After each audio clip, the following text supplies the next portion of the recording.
You wanted the best. You've got the best podcast, the hottest podcast in the world. The Chris Voss Show, the preeminent podcast with guests so smart you may experience serious brain bleed. The CEOs, authors, thought leaders, visionaries, and motivators. Get ready. Strap yourself in. Keep your hands, arms, and legs inside the vehicle at all times, because you're about to go on a monster education roller coaster with your brain. Now, here's your host, Chris Voss. Hi, folks. This is Voss here from thechrisvossshow.com. There you go. When the Iron Lady sings it, ladies and gentlemen, that makes it official. We are live on the Chris Voss Show, as always, coming to you from the broadcast studios of the Chris Voss Landia. I don't know what the hell that means. It means something, but you can stop clapping now, everyone. Thanks for tuning in. As always, we're bringing the smartest people. For 15 years now, going on 16, we bring you the CEOs, the billionaires, the Pulitzer Prize winners, the White House advisors, the people who work in our government, the people who've lived a lifetime and learned so many different things, and they bring you their stories, their lessons, their journals, everything they've put in hundreds of thousand hours. If you talk to some people in Hollywood, multiple lifetimes, that they've done to learn what they know, and they bring it and dispense it to you here on the Chris Voss Show. We're like the giant vending machine of stories and life lessons, or what I like to call stories are the owner's manual to life. But we're just this giant vending machine. So get ready for your can coming down the thing. We should have like a soundbite for this, because I just made this shit up. Anyway, guys, enjoy the Chris Voss Show glow that comes from it. Refer the show to your family, friends, and relatives. Go to goodreads.com/Chris Voss. Go to youtube.com/Chris Voss. Subscribe to the big LinkedIn newsletter. That's things huge over there in the 130,000 groups on LinkedIn. We have an amazing young man on the show today. He's going to be talking about his business and how he built it. Ahmed Seirafi is on the show with us today. He's going to be joining us to talk about his company, what he's built, how he did it, becoming an entrepreneur, and all that great stuff. He's the principal of Andalusia Development Company, which oversees aspects of the acquisition, disposition, and development processes for his company. He has led all facets of the business, spanning more than $100 million in commercial assets, primarily in multifamily and retail. He's a second-generation real estate investor, developer, and he successfully launched the repositioning that has spearheaded substantial growth with acquisitions of value-added multifamily properties and development since 2015. Welcome to the show, Ahmed. How are you? Thank you, Chris. Doing well, man. How are you? I am excellent. And did I get the last name correctly and all that energy I threw into it? Yeah, Seirafi. There you go. Good. Yeah. Just want to make sure. The brain sometimes goes out with all the energy that I have, and Sure. I've only got about 2 brain cells left operating at this point in my age. So welcome to the show. Give us your .coms. How can people find you on the interwebs? Well, that's pretty easy. So I'm mostly active on Instagram, which is Ahmed Builds Better. Very simple. Mm-hmm. Or my website is ahmedseirafi.com, and you can find me on both, being active on both sites. There you go. So give us an overview of what you did from a 30,000 overview in your words. Yeah, I do it better is what I do. You know. Your wife called me, and I don't know if you're married, but I figured I'd pull that joke. No, it's and told me that. Yeah, good. I'm glad. They paid you for that one too, to say that. No, it's about doing what I do, or doing what you do is about what everyone does and doing it better. You know, I'm in real estate. I'm an investment. I'm a development guy, and it's really not that hard to do it better, right? Can I invest better? Can I develop better? Can I manage better? Can I bring in better sources of income and increase my return on investment? Can I renovate better? Can I build better? Right. And it just takes a little bit more effort and a little bit of a different mindset to make that happen. There you go. And so, I mean, this is kind of the journey of the entrepreneur, being able to take something, make it better, a widget, a product, a service, and then, continue to make it better, continuing to innovate. Steve Jobs with the iPhone, took a BlackBerry and went, this is stupid. Why do we have a physical keyboard? Let's put it on the screen. And then I don't know. I'm not going to do my iPhone jokes. But he revolutionized the industry, always improving and everything else. So it looks like you guys do a lot of different things there. I see on your website. There's development coaching. There's their podcast, their speaking, and your YouTube. Can you flesh those out a little bit for you and for us on how you do those? Well, some of that is a lot of that it really goes hand in hand with my day-to-day business, which is real estate investment development, right?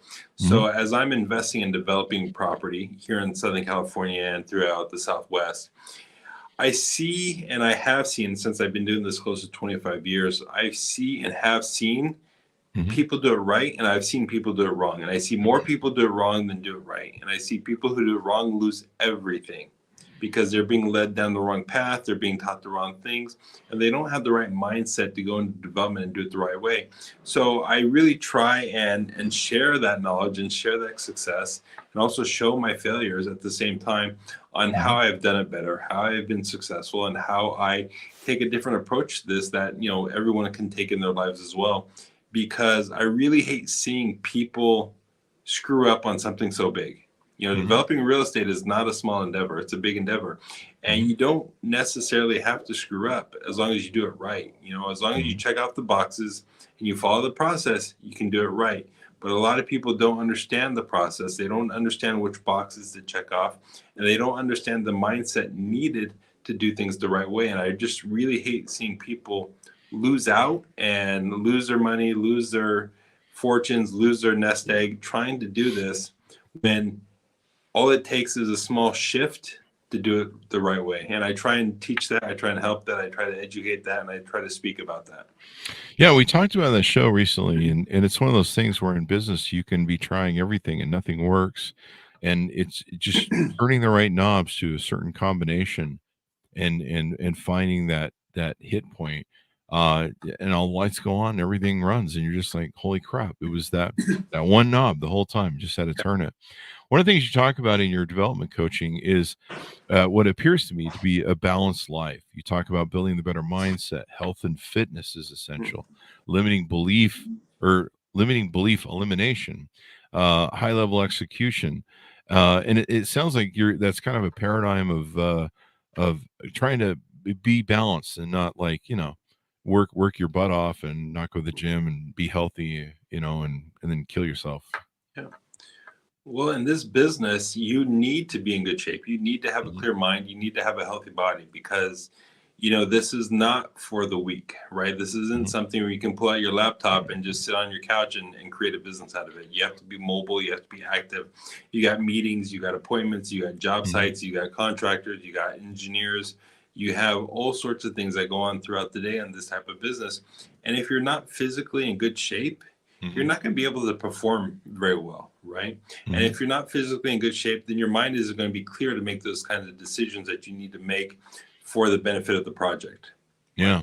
And plus you got to arm wrestle as contractors. Yeah, exactly. If you're tired and slow, they're going to steamroller all over you. They're going to roll right over you, and you're just going to be, you're going to be the victim, right? So it's really important, not just in this business, but every business that you're in, that you got to be in a mental and physical condition that you're able to perform, as optimally as possible. And especially in this type of business where you are on job sites, where you are driving, you're traveling, where you are flying, you're in meetings, you got to have that clear mind and healthy body to do this right. Because this is not a armchair from my couch sitting on a beach type business where you can just be a digital nomad. You have to be present.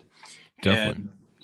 And it goes back to the mindset about limiting beliefs, because if you don't think you can do this or you don't know how good you are, you're not going to be able to be successful at this, right? The biggest change for me in this was when I stepped outside of myself. I looked at myself from a third person and I realized, wow, Ahmed has a lot of success. Ahmed has made a lot of people money. Ahmed has done a lot of great projects. Ahmed has brought a lot of value. Ahmed has found a lot of great opportunities and executed on that. But all this has been for other people. Then without that limiting belief mindset being eliminated, I wouldn't think I could do this on my own. When I realized I've been doing it on my own for so long, but everyone else has been benefiting from it except myself. Ah, that's an interesting epiphany. There you go. There you go. So give us a bit of a hero's journey for you. How did you grow up? How did you get the entrepreneurial spirit? How did you get into this business and start building it? I grew up middle class, Southern California. I didn't have all the luxuries, but I didn't have any struggles either. I'm just being honest with you. Mhm. But I did grow up with an immigrant father Mm, who was, first person here in the United States from his family, mm. and grew up with that hustler mentality. Hey, we do everything ourselves. We don't overindulge on anything. We don't, Oh, go on a limb for anything. It's almost like hoarding. Like, hey, we're gonna keep a hold of this. So I grew up in my dad's gas station. I pumped gas for years and years, oh right? wow. Yeah, every day after school, all through college. It took me, 7.5 years to get my diploma because I was working 60 plus hours a week in a gas station. This is Seven the days. old days when they had full service that you could Not, order, right? not quite. It was Oh, self-service. really? I would wake up at 5 a.m., 7 days a week to get there by 6 a.m., to open the door, put out the newspapers, turn on the lights, you know what I mean? And start, make that coffee and just Okay. be there. Okay. I thought by pumping gas you meant full service because Well, I remember I those I days. to this day I can rip a gas pump apart and put it back together and repair it myself. There you go. Well, you're the Because guy I'm going to call next time yeah, it won't take my credit card right or there something. you go. Because it was just like we didn't spend money on repairs. We did it Ah, ourselves. When yeah. the gas station needed a paint job, who do you think spent 2 weeks with a roller brush Oh, painting it? jeez. I did. Right. So you grow up with that mentality that you do everything yourself. You don't go outside, meaning you need to be responsible and you need to be adaptive to your environment. And that's what I think has created a lot of that I can do this ability or I'll figure out how to do it ability because Mhm. I was forced to figure it out. There you go. So it's one of those things your father teaches you life lessons on how to succeed, and that life isn't fair. But it sounds like you learned, being adaptive, as you said, being accountable, being self-actualized, being responsible. You had to do the things, and also being, what's the word I'm looking for? Budgeting is what is coming to mind. But having an economy of things where you don't splurge, you're not running up huge credit card debts. The probably a buck meant something to you.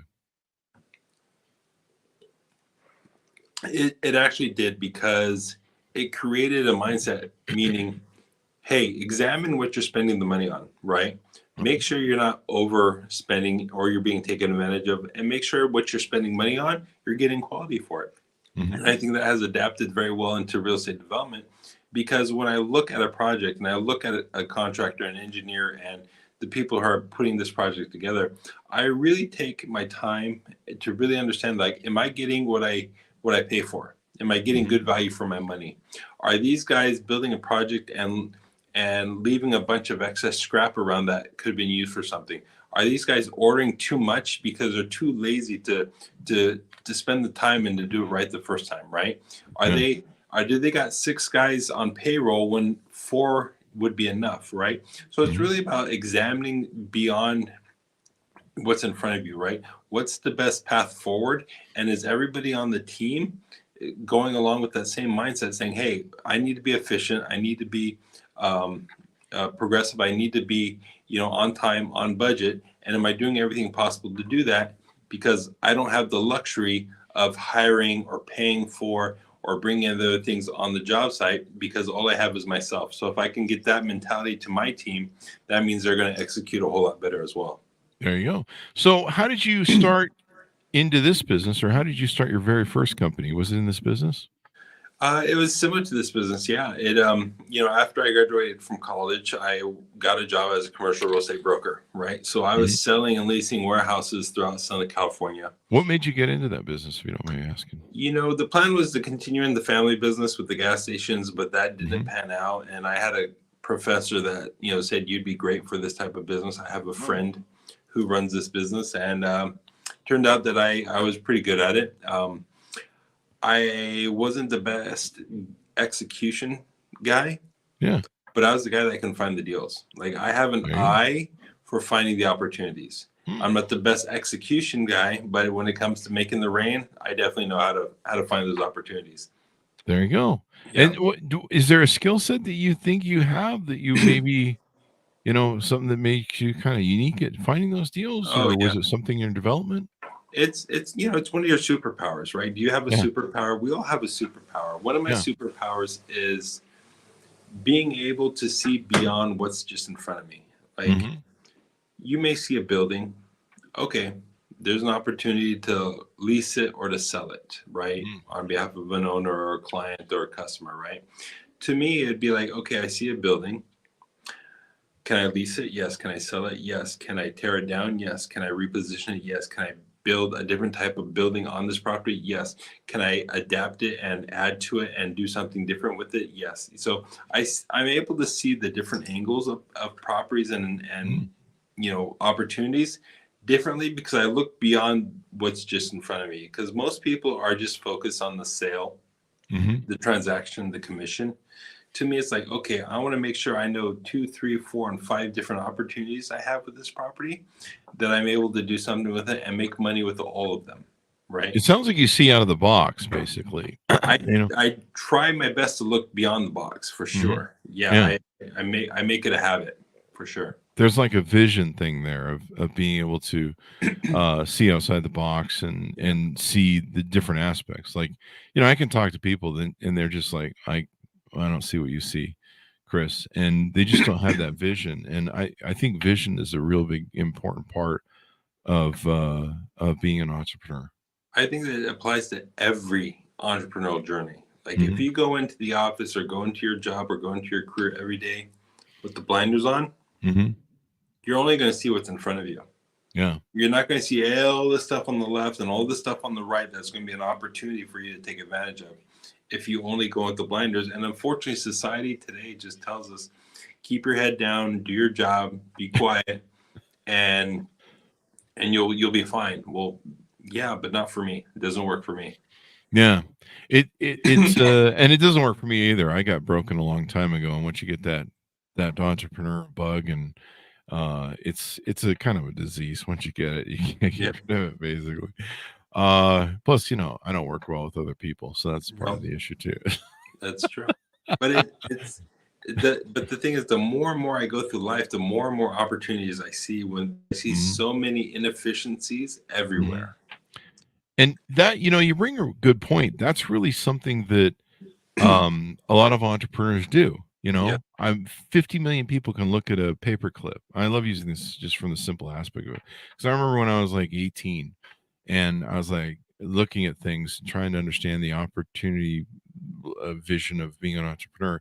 And I remember seeing someone come out with jagged paper clips and painted paper clips and yeah, all sorts of different stuff that just kind of flooded the market. And I was like, wait, what, paper clips weren't enough? Like I thought we'd pretty much done everything we could with paper yeah. clips, but no, you guys just went next level. And I think, so many people can look at the same thing and not see anything. But the beauty of an entrepreneur is having the vision that you have and what you talked about and being able to see how can this be better? Hmm. There's we had somebody on recently who, she's a killer novelist and she's fairly new at it. In fact, she is new at it. And people are loving her books and everything, but she read novels for years. And she's like, every time I read a novel, I go, this sucks. This could have been done better, or this could have been changed, or this character development could have been better. Yeah, And so finally, she just said, "You know what? I'm tired of reading books that suck. I'm going to go make my own." And yeah. evidently, she's got the formula because the audience has responded. So, how did you get into this business specifically from doing the real estate stuff to going into development? Yeah, so it was kind of like the natural progression, right? Like, Mhm, as a commercial broker, I was working with investors, I was working with developers, I was working with tenants and buyers and sellers of property, right? mhm, And so I don't not only see the transactional side of the business, but also the development side of the business, right? Hey, there's a piece of dirt, we brought it to a developer, they built it, they leased it, they sold it, they invested with it, etc., right? So, I was looking, outside of the box, like you said, hey, what's down, what's next, what's bigger, what's better, what's next, right? mhm. And at the same time, we took my dad's gas station, which he had, he's been in that business for 40 years, and got to a point where, like, hey, this is really, tiring. This is a 24/7 business almost. So we sold the gas station. I took that and I started investing in commercial real estate. So buying and investing in multifamily properties, and then picking up small development sites along the way and developing those until until I grew that to a bigger and bigger type business, where now we're developing much larger projects. And it's just kind of the natural progression. Like you said, are you going to sit inside that box?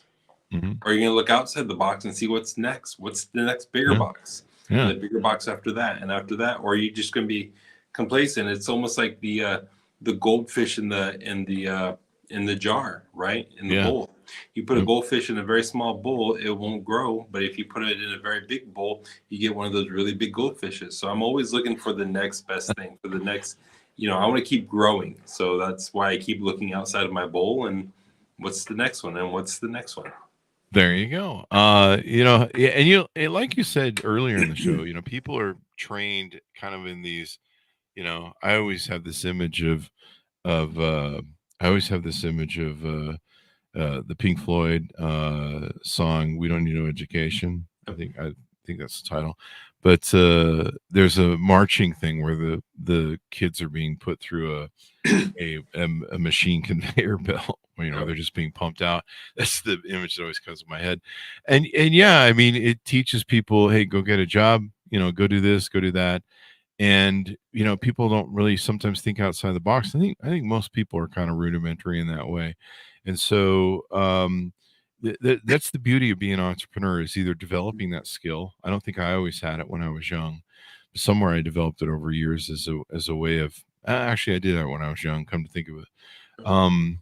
Part of that was adapted to survival mechanism growing up in a cult. But being able to look at things from outside the box, actually fairly on it was there. But it seems like I developed more, I think, as years went by. So now you've kind of reached a pinnacle of success and you're helping other people. How did you transition that? What made you motivated to try and help other people now and reach that point? Maybe it's a little bit of ego, to be honest with you. Hey, why narcissism is good? Yeah, as long as you put it in the right direction, right? And that ego is like, hey, I'm spending the time and the effort to do some really great projects, that put the design, the thought, the muscle behind doing the best I can do. And then I see other people doing stuff. I'm like, what is that? That is the most simple, basic, unimaginative, lazy thing I've ever seen, right? And I'm like, why do you have that mindset that that's enough for you? Why can't you push the envelope and go back to your architect, your engineer, and say, you can do better, you can do better. Look at this. This is really awesome. Why can't you do something really awesome? Right? But no one pushes that envelope. No one asks that question. They just kind of accept things the way they're given things. Well, I'm going to go build a house. Hey, Mr. Architect, design a house. Okay, great. Thank you. I'll go build it now. Well, no, you can do better. Yeah. You can do better on your design. You can do better in your engineering. You can do better on your financing. You can do better on, your landscape or your paint or just any aspect of this. But no one pushes the question. No one pushes that forward and saying, hey, I want it better. You can do better. We can do better. Let's do better. But no one says that because, like you said, society puts us in a little box. That little box says, don't ask questions, don't rock the boat, don't push an agenda, don't do anything above and beyond what's in your box. And I said, to me, it's like, break out of that box. There you go. What's the next big box? Do better. And so if I see people doing really great projects or operating property really well, that motivates me to want to do better than them. Not because of ego, but because, like, hey, if they can do it, I can do it. They're showing you a bigger box. Sorry to interrupt you, but they're showing you a bigger box, and you're like, hey, there's a bigger box over there. Let's go get it on, or let's see how we can make it even bigger than theirs. Yeah, like, I have a very, well-respected, you can call him a mentor. I've been following him for years, is Andy Frisella from First Form, right? And he's out there, and he's like, if you don't show people how to win, how to have success, how are they ever going to figure that out on their own? If you don't show them, hey, I just bought this really expensive car because I was really good at my job, or I just built this really awesome building because I was really good at pushing my architects, engineers, and construction crew to do a really good job. Check this out. If you're not showing that off, how are you even showing people that they can do more, that they can Yeah. achieve more if you don't show your successes. Definitely. Definitely. And so now you help people through the development coaching, through your podcasting. You've got your Instagram channel I was just looking at here, Yeah. and speaking that you're doing. Yeah. How can people onboard with you? What sort of people are a fit for your coaching program, et cetera, et cetera? The coaching is really good because I bring in people from different aspects. Some people are residential professionals who want to go out and start building some houses and selling them. Mm-hmm. Some people are already in construction and they're contractors and they already know how to build, but they don't know how to put the team together. They don't know how to find the property or finance it, right? Mm-hmm. So, and we have some people who have been who want to get into multifamily, or they're already in multifamily, but they want to learn how to start building and stepping over the competition when it comes to buying a project and go straight to building a project, right? So it's a good fit for different people who are trying to get to the same direction or the same endpoint, but they're coming in from different areas. Like I got contractors, I got engineers, I got architects, but they all have certain skill sets, or they want to learn certain skill sets, but they don't have all of them. And that's where I bring them together and show them where to find it, how to do it, how to understand it, and how to implement it. There you go. Is there a certain net worth or real estate activity they need to have to on board with you? Not necessarily, no, because it's not necessarily about how much money you have. Mm-hmm. It's not. There's plenty of money in the economy right now. It's about you being able to find an opportunity and put that team together. And that's where I'm trying to help you out. I'm like, let me help you find the opportunity. Let me show you what to look for. And then once you do find something like that, let me show you what team members you need to have and how to run that team to have a successful development project. There you go. Yeah. It's all about knowing how to build it and all that good stuff. So people can learn the business, and I guess you cover real or commercial and residential real estate. My brain's gone. Yeah. There you go. It's mostly commercial, but whether you're building a house or a 10-unit apartment building, the steps are the same, right? It's just the end result is going to be a little bit different. What do you see the future of what's going on with real estate right now, both from a commercial and residential aspect? There's rumors. I think someone from Morgan Stanley or one of those big VC firms said that the rates might start coming down again. I don't know about that. It's kind of we have a weird freaking thing going on right now with the job market and stuff that it's a really different economic style than the Fed or anyone's really used to. And I think it's normal now. Sure. Some people are saying that interest rates might go down. We still live in this crazy inventory.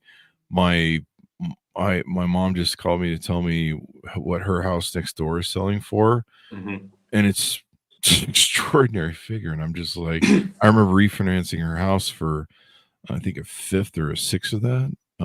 Or I helped her get the house with my mortgage company. I did the loan and then refinanced it later. But it was a pittance at that time. Now it's quite extraordinary. And I'm just like, really? That old house? But that's welcome to our market. Yeah, but it goes back to simple supply and demand. You know what I mean? We are technically millions and millions of housing units short of where we need to be, meaning there is more people out there that need housing than there is housing to be provided for them, right? Yeah. And so what does that mean? That means we are in short supply of anything residential, right? And also commercial as well. And I'm not talking about commercial or retail. I'm talking about industrial. It's the Amazon effect. Yeah. Right. Everyone's at home having everything delivered to them. There's nothing you really need to go to the mall for anymore. Not even the grocery store. I don't even go hard to the grocery store hardly at all. So you need a place to live. Yeah, you need a place to live, and you need a facility to deliver everything that you need. Yeah. Right. Mainly so I can run around naked in the house that I live in. So 100%. Yeah. I'm naked now. No, there you go. Kidding. I'm not. Yeah, and they deliver your clothes to the front door. When you need it. Wait, I can order clothes? That's probably a good idea. Yeah, you can now. That'll make the judge happier. Running around naked in public is bad. People don't do it.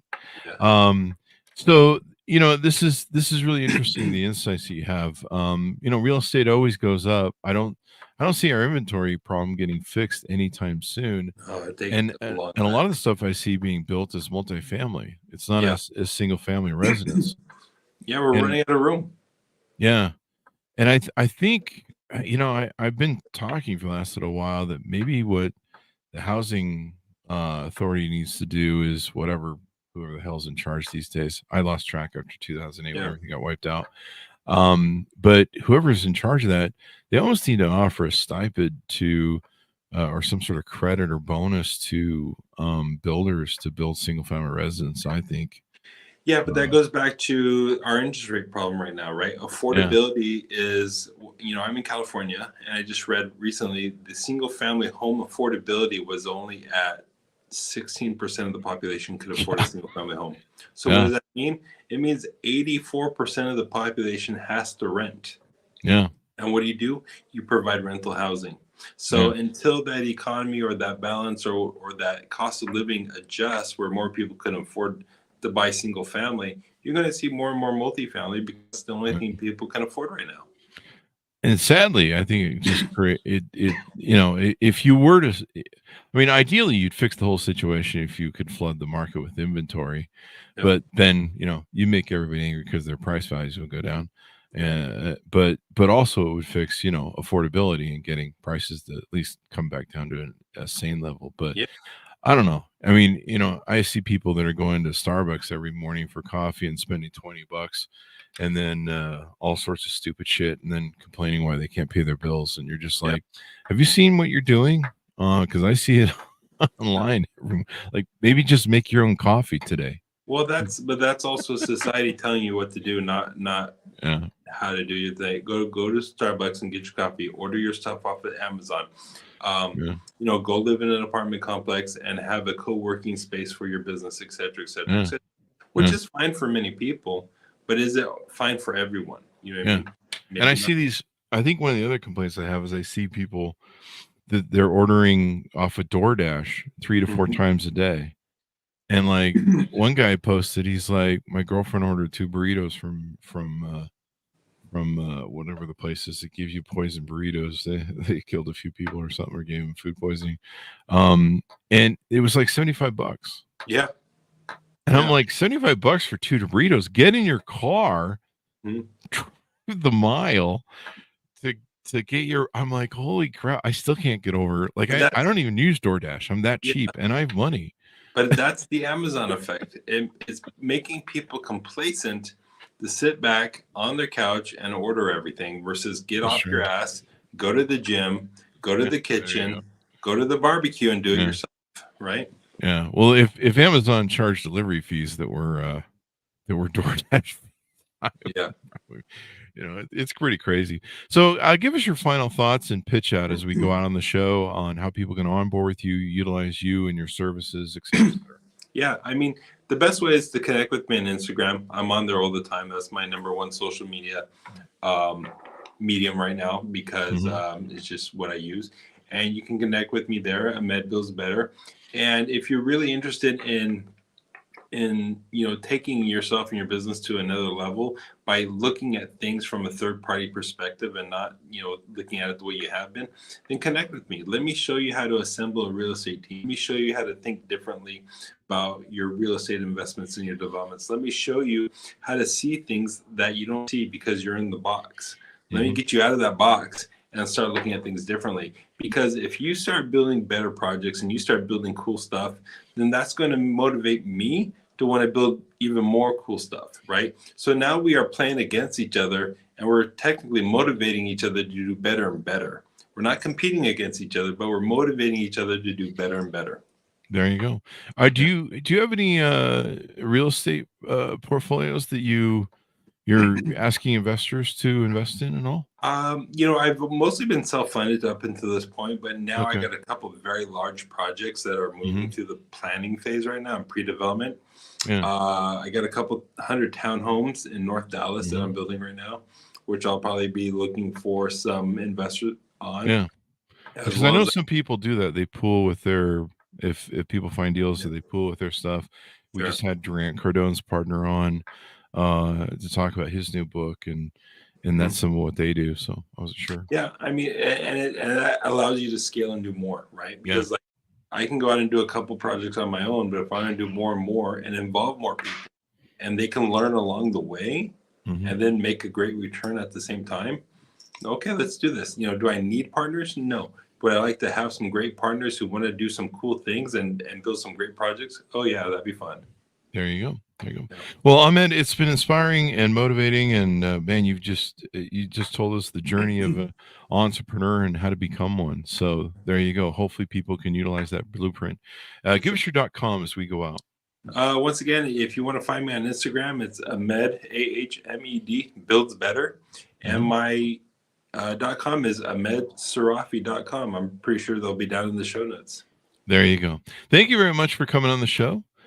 Thanks to my audience for tuning in. Go to goodreads.com/Chris Voss, LinkedIn.com/Chris Voss. Subscribe to the big LinkedIn newsletter, the 130,000 group over there. I didn't even know there's that many active people on LinkedIn, but there is. It just keeps growing every day. And I'm just like, what's going on over there, man? Is somebody feeding people or something? Attention. People like us for some reason. I never know why after 15 years. So check that out. Go to Chris Voss, Facebook.com to talk to the show on Facebook, and Chris Voss 1 on TikTok. Thanks for tuning in. Be good to each other. Stay safe, and we'll see you guys next time.